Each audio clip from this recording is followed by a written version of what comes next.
High, কেমন আছো সবাই? অনেকদিন পর তোমাদের সঙ্গে ছোট্ট একটা ভিডিও শেয়ার করছি। আজকে ছিল শ্রাবণ মাসের চতুর্থ সোমবার। তো আমি, মাসি, বোন আর কয়েকজন মিলে আমরা সবাই চলে এসেছিলাম পতিরাম শিব ঠাকুরের মাথায় জল ঢালতে। পতিরাম আমাদের বাড়ি থেকে প্রায় 20-21 কিলোমিটার দূরে। আমরা সবাই মিলে টোটো করে এসেছিলাম।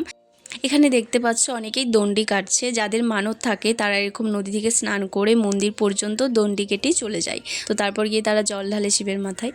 তো আমরাও প্রথমে চলে এসেছিলাম নদীতে। আমরা কেউ স্নান করিনি, আমরা সবাই বাড়ি থেকে স্নান করে এসেছিলাম। তো নদী থেকে জল ভরে আমরা সবাই লাইনে দাঁড়িয়ে পড়েছি। মন্দির থেকে প্রায় অনেকটা দূরে ছিল, দেখতেই পাচ্ছ কতটা ভিড়। প্রায় 1.5 থেকে 2 ঘন্টা আমরা লাইনে দাঁড়িয়েছিলাম। অনেকক্ষণ দাঁড়িয়ে থাকার পর ফাইনালি আমরা মন্দিরের সামনে চলে এসেছি। তো এখন একটু শান্তি লাগছে। আমাদের মন্দিরে প্রবেশ করে শিব ঠাকুরের মাথায় জল ঢালা হয়ে গেছে। তো তারপর আমরা মন্দিরটা একটু ঘুরে ঘুরে দেখছিলাম। অনেক বড় মন্দির আর অনেক ঠাকুর আছে, তাই দেখছিলাম। তারপর চলে এসেছিলাম এই দোকানগুলো ঘুরে ঘুরে দেখতে। অনেক জিনিস বসেছে কিন্তু আমরা সেরকম কিছুই কিনিনি। তো যাই হোক, ভিডিওটা এখানেই শেষ করছি। তো চলো, দেখা হবে নেক্সট ভিডিওতে।